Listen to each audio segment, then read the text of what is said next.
This episode of After the Whistle contains profanity. Listener discretion advised. Please enjoy.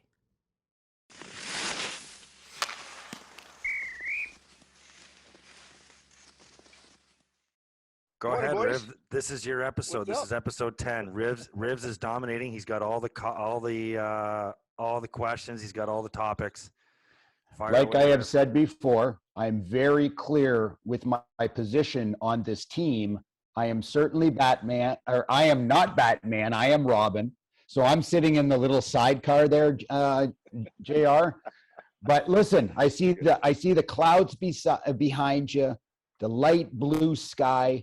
Where are we today, Carmen Sandiego? So life for JR. Where is JR today? I am in Arizona, and as you can see, it is beautiful. The mountains behind me, the weather's perfect. It's golf weather, so I am here actually getting ready to play with Brian Urlacher in a golf event that is made for television. A little one-on-one competition, me versus Brian. And one Hall of Famer to hopefully To another. future, No. Listen. to a future 15 years from now Hall of Famer when I'm close to my deathbed. Listen, JR, we're not getting into that conversation today, but I absolutely do think that you can refer to yourself as a Hall of Famer. And everybody listening, I will tell you this. they know buddy. that you are not in for some kind of a political, or maybe it's not even political, but an old boys kind of a network or something, some feather that you ruffled along the way that somebody can't handle. I will tell you this. I appreciate that. I love you forever for a lot of reasons and for your kind comments. But there is one thing I'm a Hall of Famer at, and there's no question about it. And that's being very honest, and that's being forthright, and that's being good on television and telling it like it is, and sometimes pissing people off. And I know that I was good, and I know that I'm good on camera because I talk way too much. I say probably more than I should. And watching some of the stuff that I've watched on television over the last couple weeks with what these guys are saying, how they're saying it, and how fucking boring that it is. I listen, I feel I am a Hall of Famer. I'm a Hall of Famer as television goes. As television goes, I am a Hall of Famer, 100%.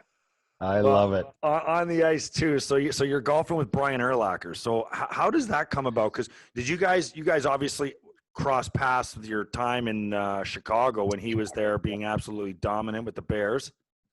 Yep. So you guys know, obviously we do a lot of charity things together.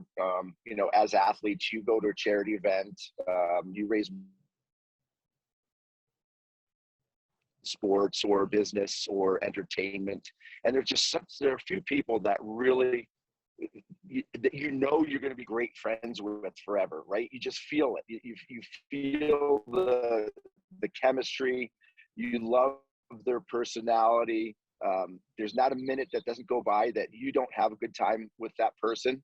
And Brian Urlacher is that for me. He's a great friend, and we're actually going on a golf trip to Mayakama up in Napa. Me, and I'm bringing Tamu Solani with me also next month. So two of my favorite guys in the world, but he is awesome. And when you have friends like that, you try to be with him as much as possible. Now, So I ask him to do these events with me a lot. How many years has he been retired? I think he's about 8 years now, 8 or 9 years. Yeah. Yeah. So how, right when you speak with him and you talk with, former professional athletes, and he played a really long time in the NFL, how is his body doing? How is he feeling physically and mentally, now that he's away from the game? Really good.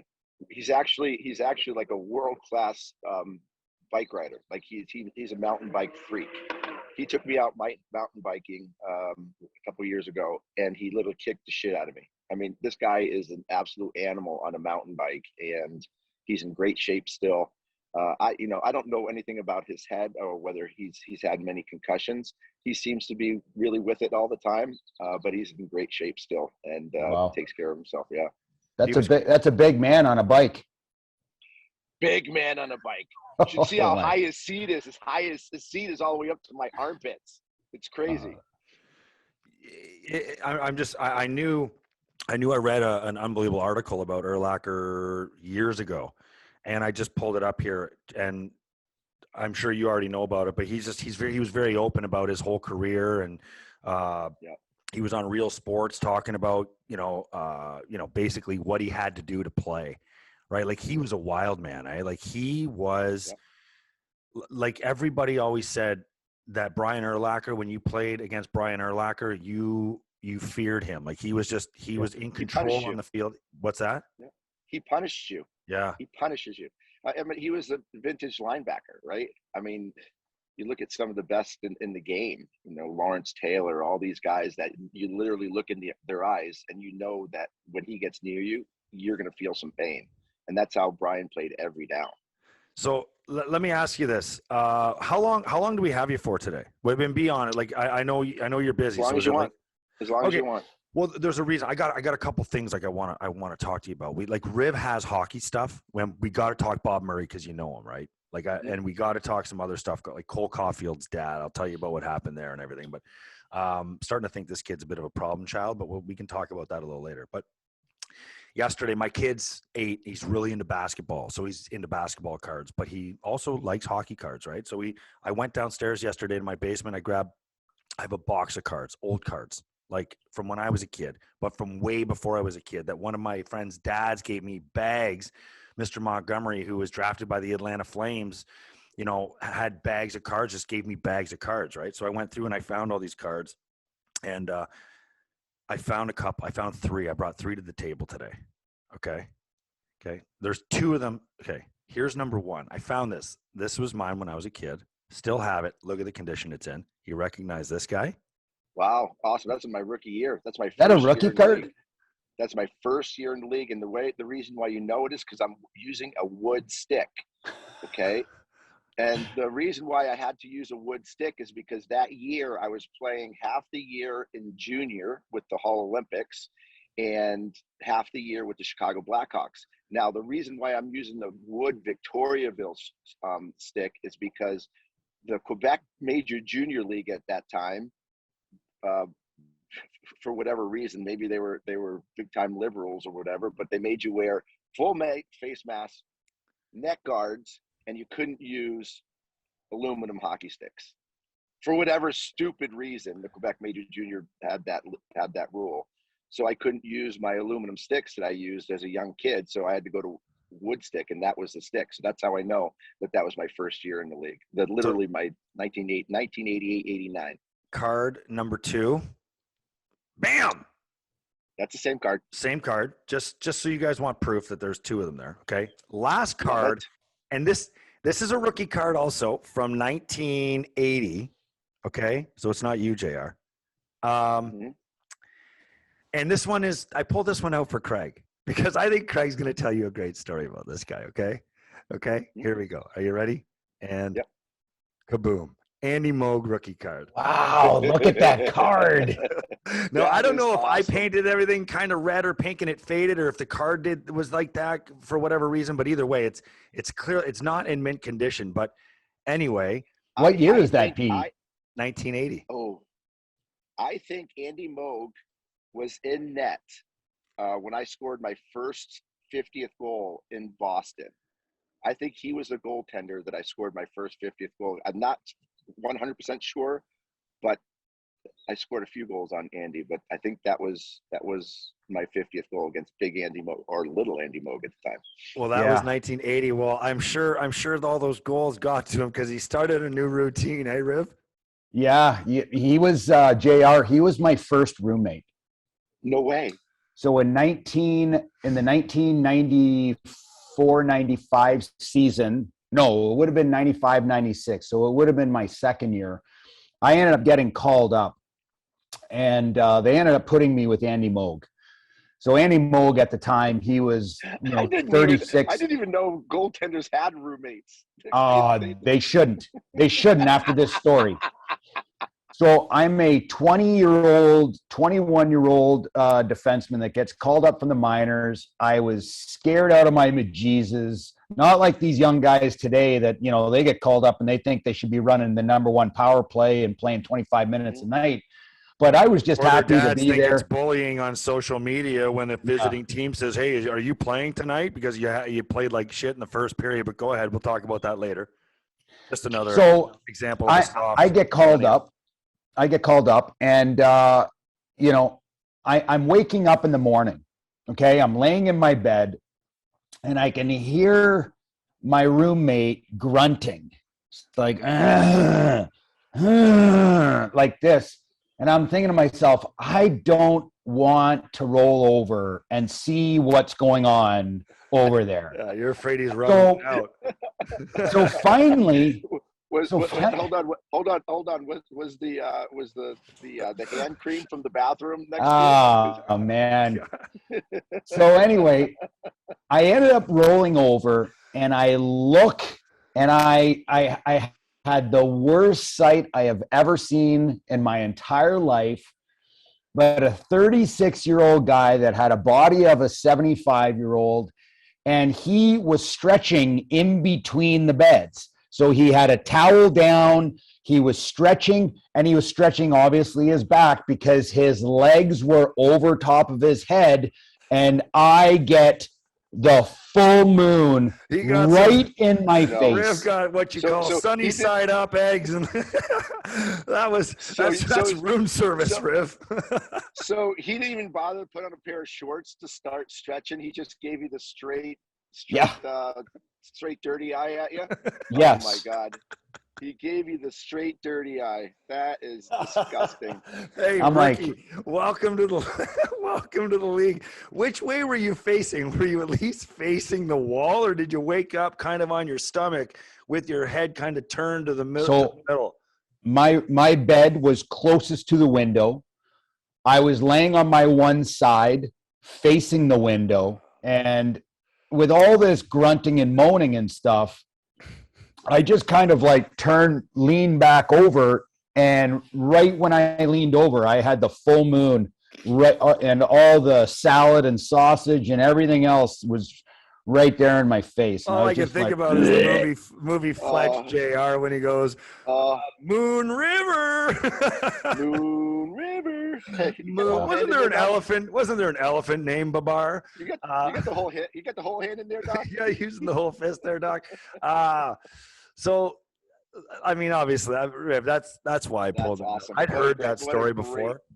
I'd heard that story. And I was like, so when I saw this, I chuckled, Riv. I'm chuckling. Brody turns to me because he's going through all my cards. He's like, Dad, what are you laughing at? I was like, nothing. Dad's got to save this one for tomorrow. So anyway. That's awesome. So I will have to say, Riv, congratulations for being able to come back from that devastating brain and mental image and becoming the person that you are, because that's a tough one. That's a tough one to overcome. Were you in the league, or was that training camp? But just for clarity. No, it was in the league. We were on the road. Oh my God. Okay. So wonderful. So well, nice little intro story. JR, so I sent you guys a text this morning, and I had an unbelievable experience on Monday. So, but I need your advice on something, because I don't know if I don't know how I acted, but have you ever had a 41-year-old man come up to you when you were like in your prime or whatever, or even now, and just be like, oh my God, I loved you when you played. You have no idea. I was here when you scored this goal. I was there. I followed your career. My kid has your jersey. Have you ever had and I'm asking you this because, Riv, no offense, but it's JR. I mean, you're Riv, and it might have happened in Montreal, but more likely it certainly hasn't happened to me. But I'm sure it might have happened to you, because I'm fearful I embarrassed myself the other day, but you can clarify it for me. But has that ever happened to you?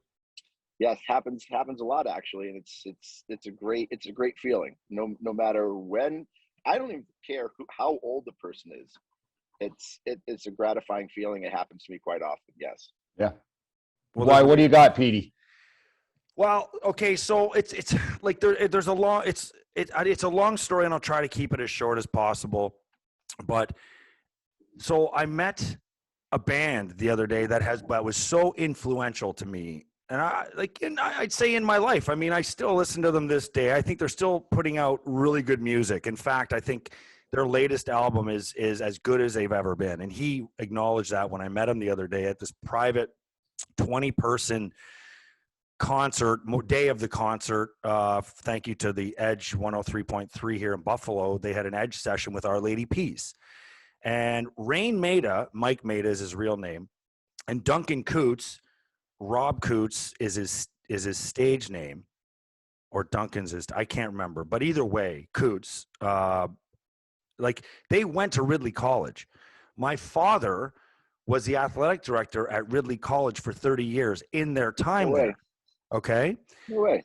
So they had crossed paths. Now my dad's honest when he says like, I remember Maida and I remember Coots for sure, but he said Maida was, he feels like Maida was on the other side of campus, so he might not have bumped into him as often, but I feel like Coots was near my father's, area where he was regularly around. So long story short, I'm 15, 16 years old. So I'm 18, I'm born in 80. So this is 1995, 96. They come out with their first album. Okay. It has Naveed on it, and it, they became really big in Canada. But more importantly, because Craig, I know you've heard of them, right? Yep. So more importantly, I didn't know that they were from Ridley. I didn't know that they'd come to Ridley, but I was running around the school there when they were there. My mom remembers those two guys. So long story short, they come out with a couple albums. I'm playing junior hockey. I listened to them all the time, like all the time. That was a staple CD everywhere I went. And for those kids that are listening, CDs are compact discs. So yeah, it's a shame you have to say that, But I know, right? But so anyway, so I'm sitting at home. Now my father was a department head. So he had a house pretty much like right on campus, like right on Ridley Road. Okay. And we grew up right at the school there. And one day I was home for Christmas when I was playing for the Oshawa Generals, and I didn't have my driver's license. We're sitting in the window talking, and my dad just looks out the window and he's like, I think that's Dorland was one of the students that went there that Coots was buddies with. And he goes, and I think that's Coots from Our Lady Peace. I was like, shut the fuck up. That's it. And I'm really? And I looked out the window and I went to the other side of the house and I said, do you think that's him? And I said, now granted, I'm ranked in the first, second round of the NHL draft. I listen to Our Lady Peace. They're not the reason why, but I listen to him, right? So I get my dad's car. I take his car, his Saab, and I drive down the road and I pull over and I introduce myself and he's like, oh yeah. I've heard about your hockey career. Good for you. Good luck, blah, blah. It was like 5 minutes. He leaves. I've seen him in concert 3 times. I got tickets to go see them on Monday night. I get lucky and get to go to this thing on Monday afternoon. And it's at the Town Ballroom in Buffalo. And I'd only ever been there as doing Ryan Miller's events, so I only knew how to get in the back door. Hey, So JR, thank God we're getting the short version. guys, no, listen, I'm sorry. Go ahead, Petey, go ahead. I'm sorry. JR, am I killing you here? Am I killing you? No, not at all. Hurry buddy. I'm enthralled. Okay. And I appreciate that because ribs is ribs. But anyway, so I'm driving down the street and I'm looking for parking, and all of a sudden I see their bus, but I didn't think they would be. I didn't know anything. I didn't think they'd be there. I didn't know where they were coming. I'm just driving down looking for parking. And all of a sudden I'm like, wait a minute. I slow down and here's Coots. Rob Coots coming out of the back to go to the bus. So I slow down and I wave to him through the window and I roll my window down and he waves and he comes up and I go, Mr. Coots. He's like, yeah. And I said, I'm Sandy Peters' son from Ridley College. My name is Andrew Peters. And he said, oh my God. He said, I could hear it in the voice. He's like, how's it going? I said, and I didn't know how much time I'd have with him. And I'm like, listen, I didn't know if I'd ever be able to see you or get a chance to say this. I said, but you guys were in my ear my whole career. I said, you have no idea what you've meant to me, your music and just everything. I said, you guys went to Ridley. I went to Ridley. You guys made it. And I always thought like I could try to make it like you know what I mean? And he's like, hey, why don't you pull over up here? So I pull over and I'm like, can I, he comes up to my window and I'm like, do you mind if I get out of the car? And I just stood up and I shook his hand and we talked. He gave me about 10 minutes of his time. And I said, and I'm like, listen, I don't know. I'm 41. I said, I don't know how cheesy this is. I said, but I just need to tell you again. I fucking love you guys. I said, you have no idea. I said, you are the man. I said, I love your band. I love your music. I said, and I said, I'll see you inside basically because I'm going into this thing. So we go inside. I watch this 5-song little intimate kind of concert thing for 20, super fans. And I walk up to the stage after. So Rain Made is done. And he goes, hey, we'll see you guys tonight if you're coming to the show. So clearly, I think that's kind of his way of saying, like, see ya, right? Yeah. So what do I do, JR? I fucking go to the stage. He's folding up his guitar in the box, and I go, hey, Rain, you got a second? I didn't say minute. Because I've had people come up to me too, and I mean, I know what it's like to be annoyed sometimes, right? At bad timing. I'm sure you have too, guys. And I said, Rain, you got a second? He's like, yeah, hold on. And he didn't seem to, like, kind of into it at first, right? Acceptive. Yeah, receptive. So I said, he comes over, and I dropped the Ridley thing right away. I'm like, hey, listen. I said, my father was the athletic director at Ridley College, Sandy Peters. I said, when you were there, I said, I was a little kid. I said, my name is Andrew. And he's like, oh my God, how you doing? And he kneels down. He's like, cause he's on the stage. He starts chatting with me or whatever. I get like maybe 2 minutes with him. Asks about my kid, whatever, my short time in Buffalo. And I literally turned to him and I said, I said the same thing I said to Coots. I said, I know this is going to sound cheesy. I said, I'm 41 years old. I said, but you guys were in my ear through my whole hockey career. I said, I mean, my whole career. And even to this day, I said, so congratulations on all your success. Thank you so much. And then he was a great athlete. My dad told me to say, so I said, my dad wanted me to say something to you. And I promised him I would. He said, tell Maida to get his fucking football equipment in on time, because I guess all the football players are always late. But he looked, and he's like, that's unreal. He said, tell your father. I said, hello, gave me a little fist bump, and off we went. That's it. That's cool stuff, right? I got to You didn't tell him to get the guitar out of the case and let's play a couple. Yeah. Or sign it for me. Or sign it for me. I don't understand. This guy is like, I can't believe they're big where I come from, where we come from in Canada. But I mean, with the talent that he has and everything, I mean, guy's phenomenally talented. You were starstruck. You were starstruck. Yeah, I think I was. And I only get that way if I meet musicians, I think, because I've met actors and actresses and lots of legendary athletes by luck through events and things like that. But when I meet a musician that I love, like I am just, it's like. They are pretty cool. You sent me that song. I listened to it. They have a really cool sound. It's almost like a mix between the Cult and Pearl Jam, right? Yes. Really I sent you Starseed. Yeah. Really cool song. I can see why you listened to that before a game. It's pretty exciting. Well, I mean, I was kind of embarrassed. I mean, to be quite honest with you, but I'm sitting there and I'm like, I got to say this, man. It's like my one chance. It's my one chance to be able to tell them. And I don't know. Do they want to hear that? I don't know. Did you want to hear that? Yeah, I don't know. Of course they do. Either way, I'm sitting there. I did say one thing to Coots. So now, I will say this. I'm sure it meant a little bit more coming from you. Obviously, coming from a professional athlete, coming from somebody from their hometown. They knew your dad and everything.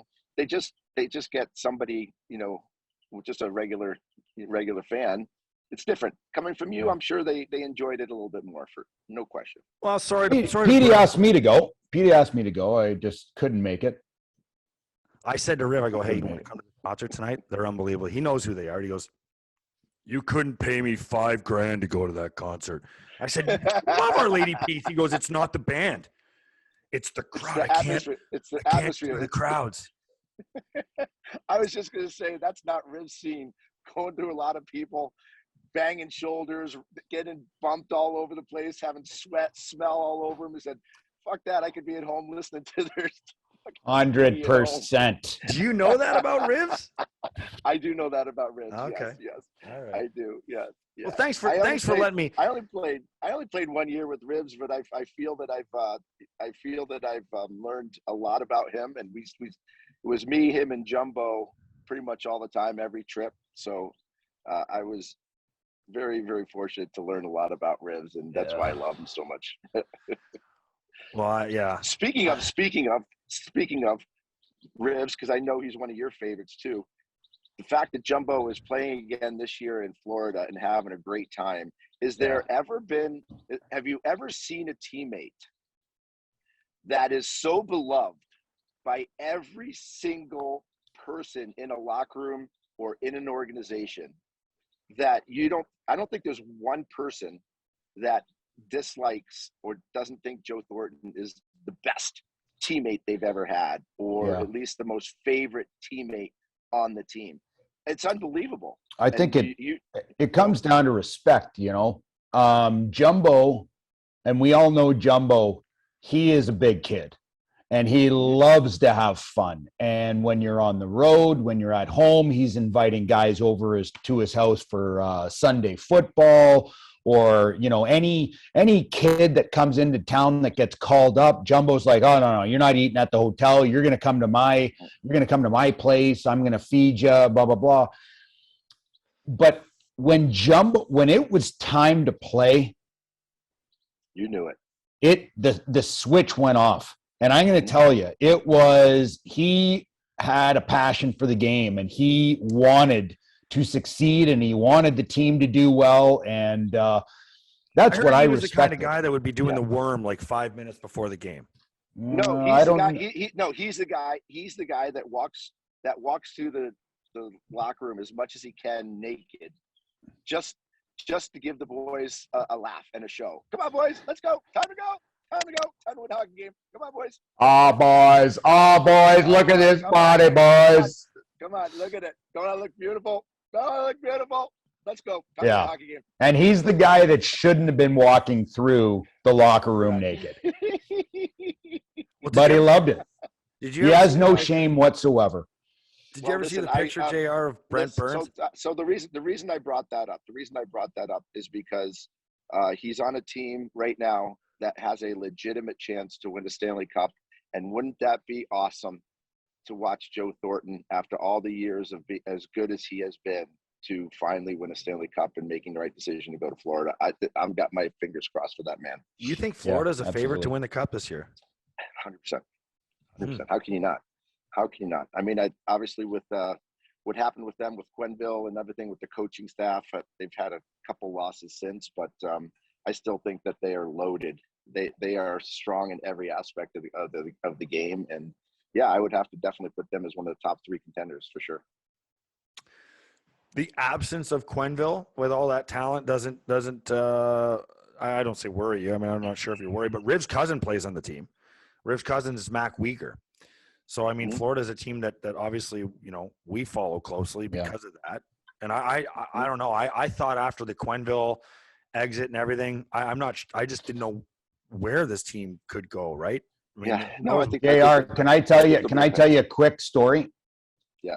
So Petey is all over me. We're, start to get some current players, some older players, do some interviews with these guys. And he's like, oh, you got to go get Jumbo. And I'm like, oh yeah, I'll get Jumbo, I'll give him a shout and, see if he's interested in coming on. So I give him a shout one night and I'm like, hey Jumbo, wondering if you would like to come on, a podcast, we can do it. We got JR and myself and Andrew Peters, and we can just talk about your career and all that kind of stuff. And he writes me back and he's like, oh, Rivs, great to hear from you, blah, blah, blah. And he's like, can't do it.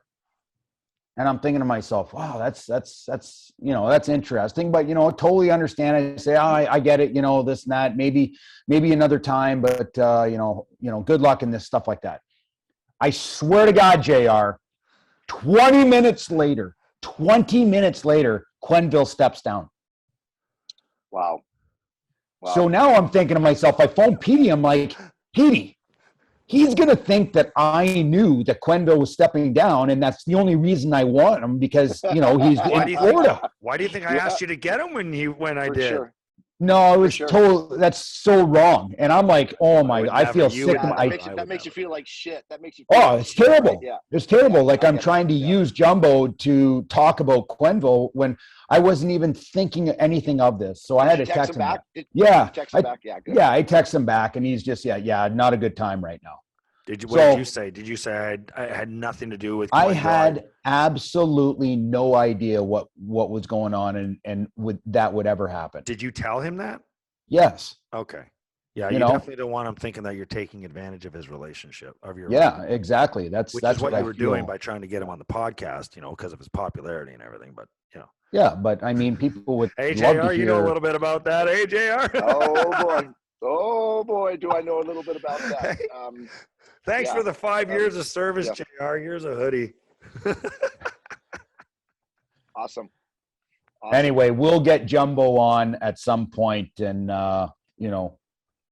When we get Jumbo on, we got to have him on when you're on, JR. Like, 100%. like I mean, I couldn't imagine being on a podcast or inside a conversation like that right now. That'd be unbelievable. It'd be a fly on that wall. JR It would be riveting. That would be riveting podcast right there. No question. Hey, you know what we were going to call this podcast? Blown Rivets. Because Riv's last name, right? Like, it looks like rivets. We're going to call it Blown Rivets. Did you just come up with that one? What's that? Did you just come up with that one? Riv, was that legitimately one of the name options? it was, yeah. It's actually a good one. I like that. Yeah. I like that. Yeah, Blown Rivets here with JR. Here's another one we thought of, JR, and it stays here if anyone ever uses it, was Kiss My Ice. I think your segment should be called Kiss My Ice Wednesdays. That's a great one too. That would be right up my alley. Because, Yeah. I got into trouble. Well, not trouble. I shouldn't say that, but people gave me shit for telling everybody to kiss their ass during the 2004 lockout, right? Because everybody was blaming blaming the players, that it was our fault that we weren't playing. Like, we can't go play. Don't you guys know that the owners are locking us out? Like, we can't just go back in and start playing. The owners have to let us. So go blame them. Don't blame us. You could kiss my ass, if you were going to blame the players. So, there you go. That's my gift to you. That's the new name of your book, Kiss My Ice. No, might be another opportunity to start another show on No Filter. Kiss My Ice. You can have it. My gift. Just remember where you heard it. So speaking of Kiss My Ice, Montreal Canadiens told Caulfield to kiss his ice and sent him down to the minors. What happened here? Like, I don't know all about this kid, but you was mentioning something at the beginning of the show. I was shocked to hear that they sent him down. This kid is an awesome hockey player. So you're saying this could be more personal? Well, there's some stuff going on here. I mean, I don't know. Like, there's a picture of him on social media right now holding, and I don't know if they're photoshopped or not. So you got to be careful.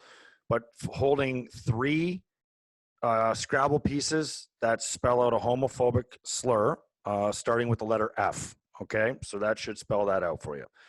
And that is in a picture circulating on social media right now. I don't know how much validation there is to the photo, but the part that I was saying about Cole Caulfield that I said to you was his dad. So I guess he's playing in the minors, okay? And I sent this to you, Riv, but his dad was, I guess, I don't know if he's trolling the internet or whatever, or checking out the internet, but the Utica Comets, American League team, was like, they tweeted something out saying, "Hey, Cole Caulfield, are you here? We didn't see you the whole first period." You know what I mean? Because he was not playing, bro. He's invisible. So his dad complained. Yeah. I wonder if Eshy threw that out there. Robert Esch is the owner up in Utica. Okay, go ahead. So Robert, you think Robert Esch might have wanted to throw that out there? It's not out of his personality, that's for sure. Well, shitster. I love him. Yeah, but okay. So regardless, is that an offensive tweet? I don't think 10 years ago. I don't.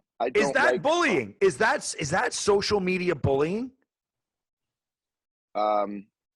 No, I think that's to say, "Are you here? We haven't seen you." Oh, you're first period.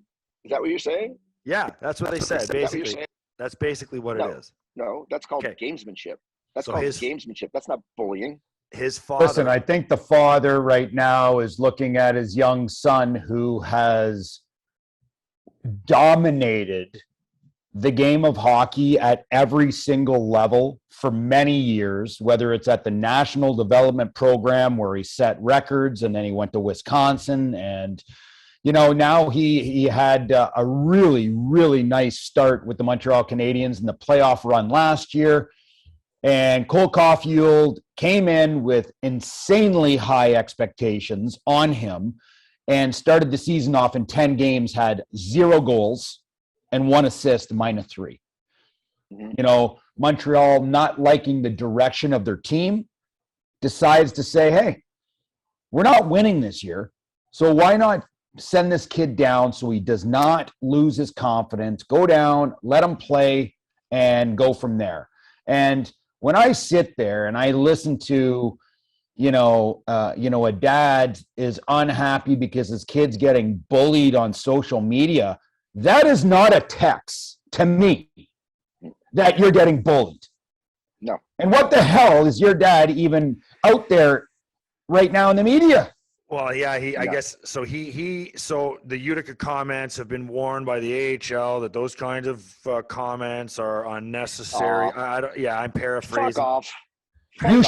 You should be flattered right now. Your dad that's sitting at home watching your son now watching your kid in the minors because he sucked up in the NHL for the first 10 games. You should be flattered that they're targeting your son. And what was said was not bullying. You should be taking that going, my son's pretty damn good because they're targeting him. What are you supposed to do? So what are you supposed to do now when you're trying to smack talk in a hockey game? You go up and say, nice color skates. Oh, you look kind of weird with a long stick. Ooh, that's a weird looking helmet that you're wearing. Or, say something about somebody's mother anymore, like they used to do all the time back in the 90s. So all of a sudden, all these that are running around because they can't stand the fact of maybe hurting somebody's feelings, especially a professional athlete who is going to make millions of dollars. And I agree with you, Riv. If I was Cole Caulfield, I'd tell my dad, if I ever see you on social media again, I'm going to kick your ass. He just made Cole Caulfield's life a whole lot harder in the NHL. Oh my God. So absolutely 100%. But you know what? Grow a set. The fact that the AHL had the audacity to say, let's not do this, boys. Let's not anger somebody. Let's not play those games. Like, fuck off. It's sports. And you got to love that. You have to love that back and forth. That's what people love to see. They love to see people nitpicking at people, grinding people, doing anything they can to say that my team's better than yours. What are we all? Like, no, we all don't read the comments again, Petey. We all don't read the comments. We all don't get along. Like which comments? Read the comment that the Utica comments. Oh, so the actual. So I gotta pull it up here. Like basically, where is it? I think I sent it to here. Yeah, here it is. Yo, at Cole Caulfield, are you here? Everyone keeps saying you're here, but we haven't noticed. Did you not play the first period? I think that's hysterical. That's great. That's great gamemanship. That's awesome. And like, what was that bullying? What the hell? That's not that, like, the fact that anybody would even think that that's bullying is beyond the wussification of all types of conversation. All types. So Paul Caulfield is his father. No, they should have said, they should, what are they going to say? Hey, Cole Caulfield, welcome to Utica. I hope you beat us really bad tonight because you're a great player. Is that what they want him to say? What a crock of shit. All right. JR, do you like the idea of what Montreal has done? Like right now, they're 14 games into the season. They're 3-10-1. They are second worst in the league. Okay. Why would you want Caulfield to be in that environment where he can go down, play a lot more minutes, and have maybe some relief from the environment in Montreal? Because we all know, I know better than anybody that I'm going to tell you right now, when you go to the Stanley Cup Finals and then the next year you're last in the league. I know they lost a number of players. I get it. Carey Price and Weber Philip Deneau, and they traded away and didn't sign guys. And listen, I mean, they're a transition team. That being said, I like the idea of what they're doing with Caulfield, because if he is not ready to take a bigger role on the team, there's no need to have him find his way in the NHL today. All right. Well, this is I agree with you. I don't have a big problem with it.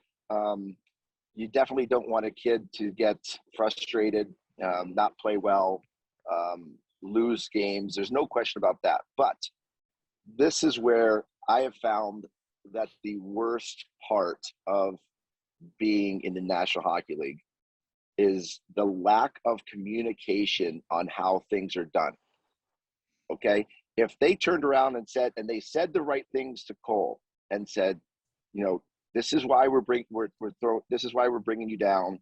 This is why it's happening. We're going to do it for this amount of time. It's nothing personal, nothing against the type of player you are, but we're trying to protect you. Don't look at this as, we're disappointed in you, and make him feel confident about going down and playing. Because if they just say you're going down, going to the minors, we'll call you when you come back up, that could be more detrimental to a young player than anything. So it's the communication where the National Hockey League, and especially GMs and management, a lot of times are terrible communicators. I just hope that the communication was right. And I would think Bergevin, being, the type of teammate that he was and is, would handle that properly. And I'm giving him the benefit of the doubt. Hopefully he did. How about what did you read Carey Price's statement about what he's been going through with substance abuse and stuff and treatment? Yeah, I did. I don't know Carey very well. I've met him a few times. Seems like a really good guy. I think he's probably been one of the best goaltenders in the game for many, many years. And I'm not going to sit there and ever question somebody that is dealing with something, whether it's mental illness or whether it's drugs. Or the fact that he had the balls to say, okay, I got to go get help. And I respect the shit out of him. I've respected him for a long time. Many people don't like Carey Price they think he's arrogant or he's cocky or whatever. I think he's a hell of a goaltender. And I just hope that he's okay mentally and he can come back and help Montreal. He's a really good guy. Does he have to come out and say this? I mean, I appreciate the honesty. We live in a more honest world now with people talking about things they deal with. JR, we just did our episode 9 was probably one of the most emotional conversations I've had with athletes in a long time. We had Brent Sopel on, and we talked about his addiction and his trip to rehab and why he's doing what he's doing right now for Kyle Beach. And I don't want to go too far that way, and we can, but I just, for now, does Carey Price owe us this? I mean, is this him saying, leave me alone? Is this so that he doesn't have to ever talk about it or answer to it again, when the time comes? It's a good question. I think people love the honesty. I really do. And I do think it will stop or at least slow down the conversation, because I think that's important. Listen, stop the conversation, be honest, let everybody know what he's going through, why. And there will be a lot of people who will be very appreciative of that and really give him the benefit of the doubt and give him a pass and say, okay, way to go. Thanks for telling us. We hope you're better. End of story. So I think he nipped it in the bud, and I don't think people are going to hash on it too much longer because he was honest. So good for him. Yeah. The goal, he made a statement through the Canadians and also posted it on his Instagram and,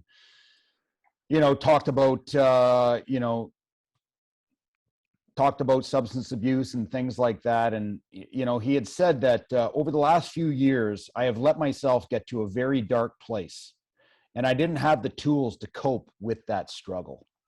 And I think that's important. I'm really happy that he was able to come out because, like you said, JR, I think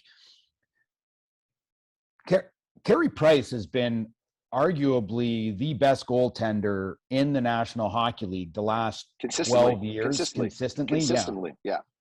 And he's an extremely, extremely high-profile player in the National Hockey League. And when you have, a player like him that kind of steps away and all of a sudden people don't know, and not that it's any of their business. But, with him coming out with this statement, just kind of describing what he is going through and why he is going to go into treatment, I think it's important. Number one, it gives relief to everybody wanting to know what the hell is going on with him. That's number one. And now it kind of like people can take a step back and allow him to do what he has to do to get better and get the treatment that he needs. The other thing that I think is extremely important, and I find very courageous for Carey Price, is it allows other people to look at this superhuman character. And now all of a sudden, people know that, people with lots of money, people that are famous and have all this, they struggle with the same things that everybody else does. And I think that this statement and what he is going through right now is going to help a lot of people maybe come to terms with some things that they're dealing with. And it's the same thing. I totally agree. It's the same. I don't mean to interrupt you, but it's the same thing as the football player coming out and telling everybody that he's gay. Do you know how many kids that probably saved are people that are battling with the fact that they are gay, and some that could have committed suicide, but they say, hey, there's a big football player here that has the same thing that I'm going through, and he has the gall to come out and tell it and say it. That is so therapeutic for so many people. Yeah. I totally agree with what you're saying. And if you look at it another way, it could be another way of his healing, because he's now come out and he has made himself accountable to everyone.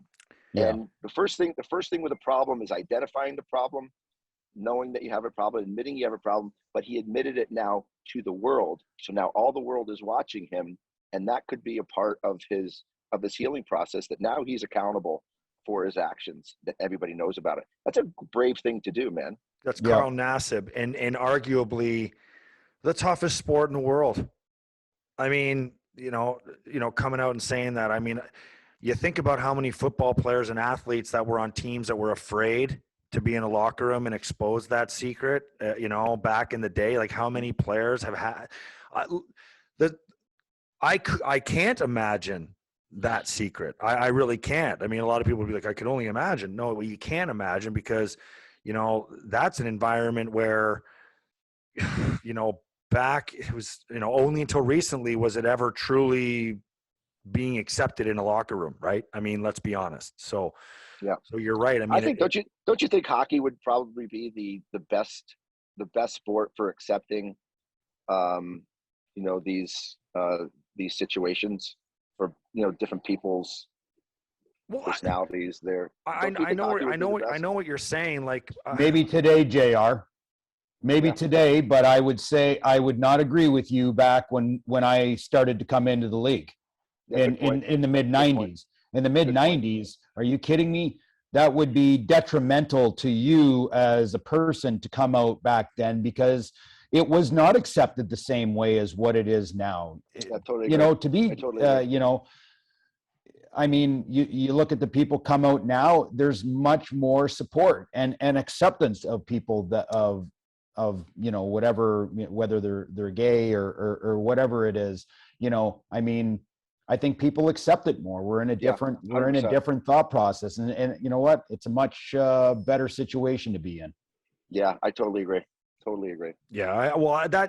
And listen, that's not just hockey either. That's all sports. I mean, that's football, basketball, baseball, any sport. I mean, but yeah, I think you guys are right, JR. You were bang on when you said that about Carl Nassib, about speaking up and talking about it, right? And being open. Yeah. I think it's great. Did you hear about Bob Murray? I did. I read about it this morning. It doesn't surprise me. It does. I haven't heard. It's easy to pile on a guy now, but let me. If you want to open it up and kind of, we don't know much about it because they're keeping it under wraps. Maybe if you want to tell everybody what's going on, ask me the question, because workplace misconduct. Worst workplace misconduct. He's been put on leave. It sounds like there's an investigation going on internally. It doesn't sound good. He doesn't sound popular. People are, Greg Wyshynski tweeted out today something from a person behind the scenes, basically a person in the game that he's talking about, where he says, text from longtime NHL team exec about Ducks GM Bob Murray. His managerial style has always been negativity, and adds colorfully, he's an asshole and got caught. Now, you've known him for a long time. I mean, well, hold on here. I'm just gonna, to kind of give a little resume for Bob Murray. Third longest tenured GM in the National Hockey League right now. Played 15 years in the NHL himself, all with the Chicago Blackhawks. He was the senior vice president with the Ducks when the team won the Stanley Cup in 2007. He was named NHL's GM of the Year in 2014 and reached playoffs 9 of 11 years as a GM. So, he is certainly accomplished in areas of the game, but he is certainly maybe an older school type of guy, but certainly has ruffled some feathers because there's accusations of improper professional conduct. Yep. Well, listen, this does not surprise me at all. Number one, I've known Bob Murray for a long time. We have a lot of history. Bob Murray is specifically, it is him. He specifically changed my hockey career forever in 1996.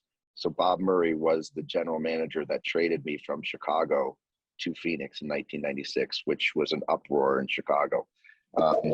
So I always hold that against Bob Murray, that he was the one that traded me from Chicago, because that was always the question in my career. Why did you get traded from Chicago? What would happen if you didn't get traded from Chicago? What if you played your whole career there? Arguably one of the worst trades in Chicago Blackhawks history. This is what people say, and Bob Murray was responsible for that.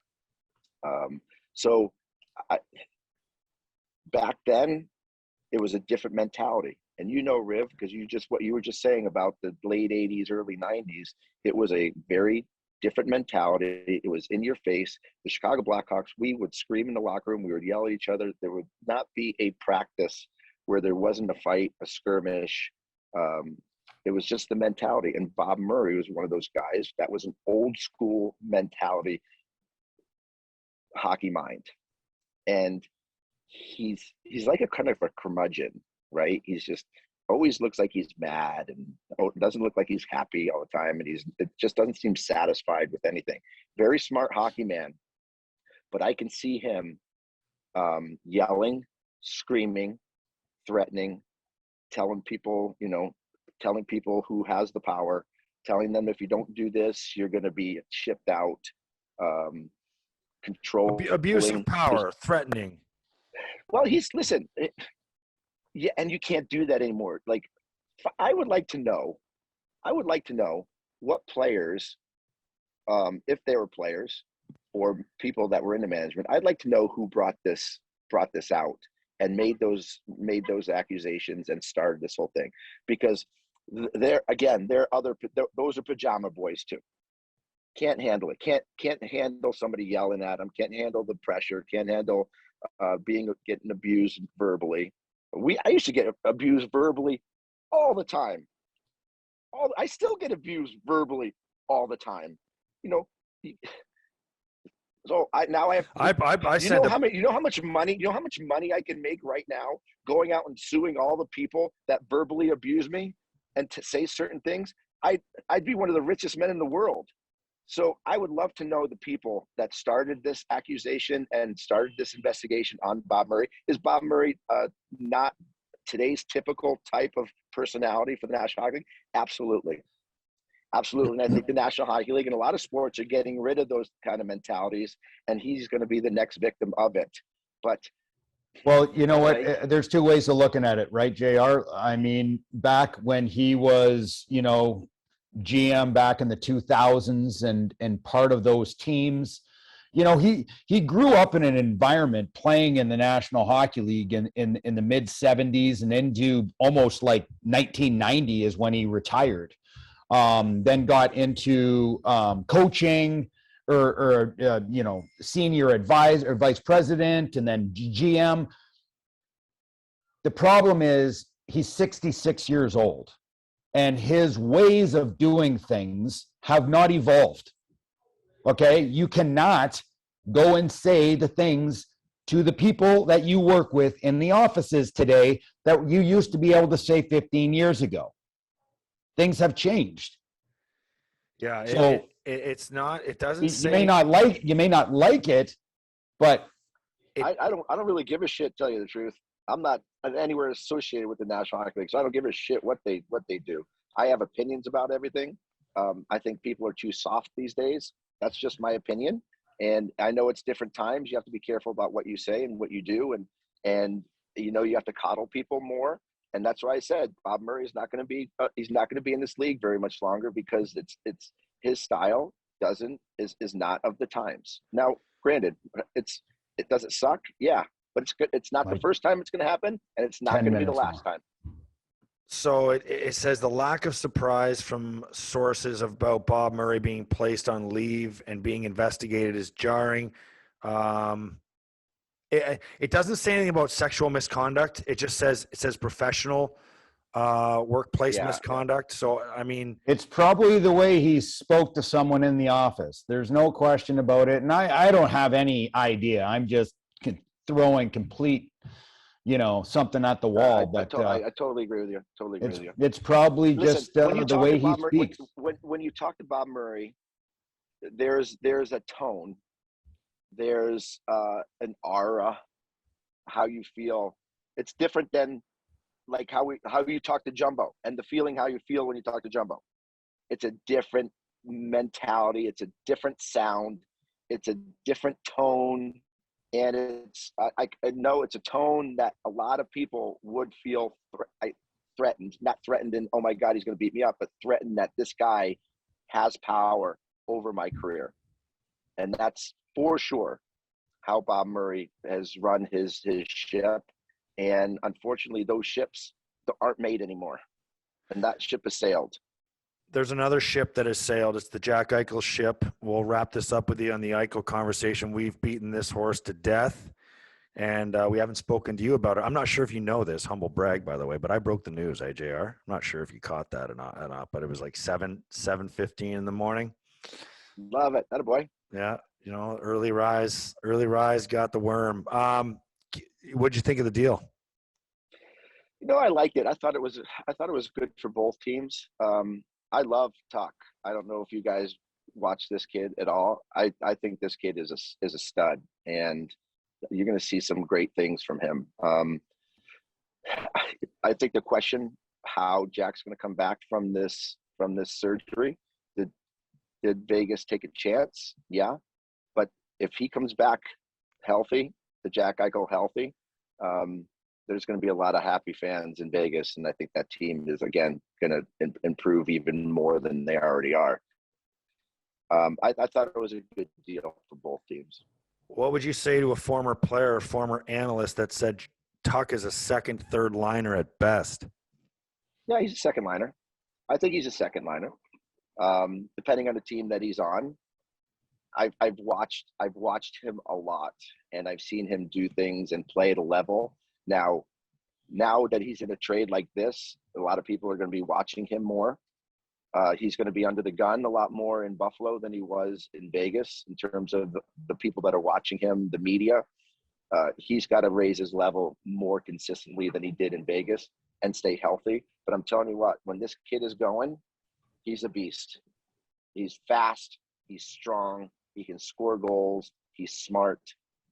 It's his consistency that he's got to work on. But he's a kid, and hopefully he finds a way to do that. And Buffalo will enjoy watching this kid. Your shirt says "Never drinking again." Is that because you're going sober? Or is that because you drank too much last night and you're feeling it today?